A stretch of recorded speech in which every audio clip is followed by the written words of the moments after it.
Welcome back to Attack on Titan Anime Review episode number 15. This I'm reviewing the 43rd episode of the anime, Wish. This one adapts chapters 64 to 66. And the name of these chapters are Welcome Party, Dreams and Curses, and finally, Wish. Actually, it's the 44th episode. Yep. Now with this particular one, it picks up right where last week's left off, where Squad Levi launches a full-scale assault on, well, they pretty much get into a big brawl with Squad Kenny. Yeah, with Kenny's squad. And this takes up a good chunk of the episode. While we do cut to Historia, Reed, and Eren in this ice cave, which was built by a Titan. He kind of explained the whole thing of the fact that this is made by Titan Power and the fact that they use power as Titans to build the gigantic walls that the series has been noteworthy for having. And once Eren starts overreacting when he sees the syringe. This is the same type of syringe that was used to give him his own Titan power prior to the events of present day. Yeah, from the flashback that was shown, is that this was done like right after the Colossal Titans' first attack, 8 years prior to at least overall it was about 5 years before the events of the series. Yep.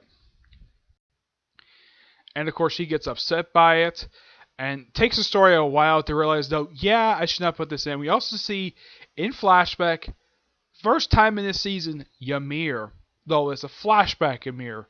Because currently in the manga, Ymir is dead. Yeah, even the writer admits basically killing her off screen was by far a mistake of his to do. And eventually, after a little while, she realizes though that she should not become a Titan like her sister did, because well, they do show about the whole thing, show how Frida became a Titan, where she got the Titan power, and then she ate her uncle, who was also a Titan shifter as well, and they show how he got his Titan power, where he injected himself with the Titan power, and I think he also got from an uncle as well. They kind of explain how it's passed down from the family. And according to Reed, he says that his story needs to eat Eren to get the power that was stolen from them, which is the whole thing of controlling people. And then she realizes, though, after remembering with the mirror, she basically tosses the vial on the ground, and she goes, well, first Kenny takes off the muzzle that Eren had around his mouth. He's had it around his mouth for a good 2 episodes. This particular muzzle is a little different. It's like a little thing that he bites on and it's stretched around his head. Kenny takes it off, and then after Story throws the vial on the floor, of course it smashes the syringe. She runs up, takes Keys out, smacks him in the head for basically, even though he says that he should have eat him anyways. Of course, Kenny also sliced open his forehead, and blood just trickles on his face. Yeah, this is a technique that even wrestlers know for using. It's called blading. Yeah, basically what Kenny did, he bladed him. Yeah, but this time he did it right in front of Story, so people pretty much know, like the viewer, already knew about it. Then she frees him, and then the episode ends with Reed Ross, who had been thrown for a loop by his own daughter, who, if you look at her, she looks like she's a very weak woman, but she's pretty strong, probably because of her training in the Survey Corps. That's probably what got her to be so strong. Well, during the cadet training over the course of the previous 5 years.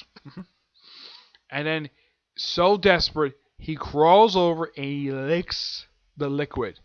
I have heard this is something that happens also in real life occasionally. When drugs drop on the floor, in order to not lose their flavor, people would actually eat the drugs off the floor. I've heard this is something that happens in real life, but I never expect this to happen in an actual anime. This did happen in manga as well.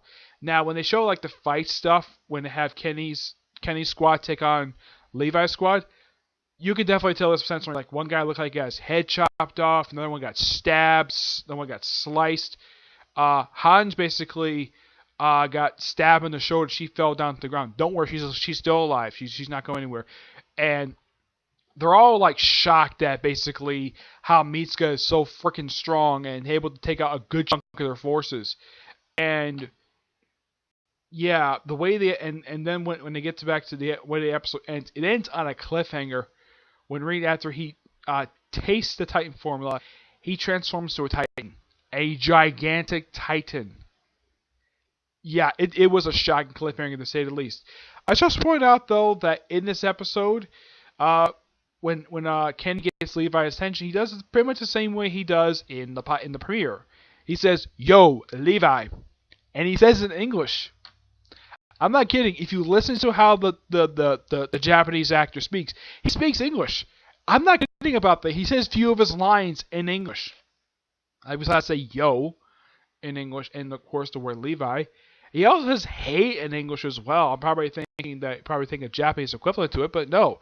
He says some words in English, which is a little weird to see for a Japanese sub to do, where they speak some words in English. The only time I've seen this was actually in Kaku Ranger, where the Black Ranger was chastised for speaking a lot of his line. A lot of the time we see him speaking, he speaks English instead of Japanese.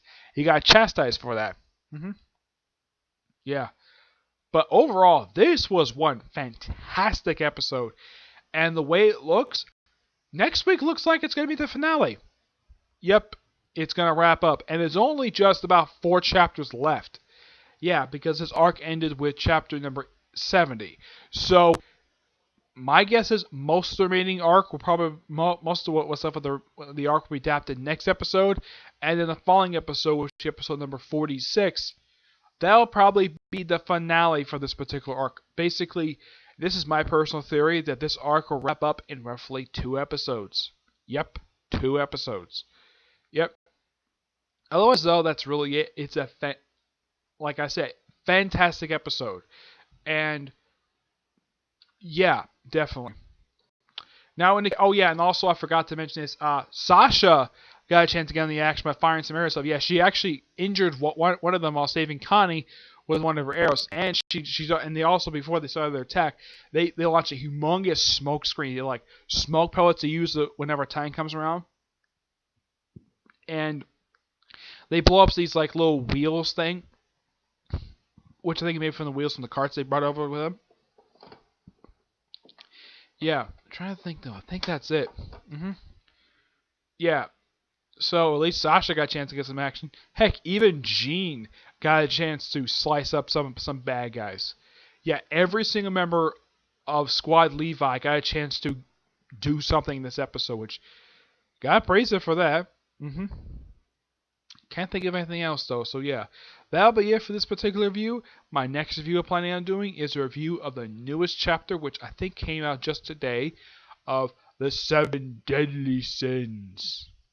Yep, I'll review that in my next video, okay? But do see you next video. Bye.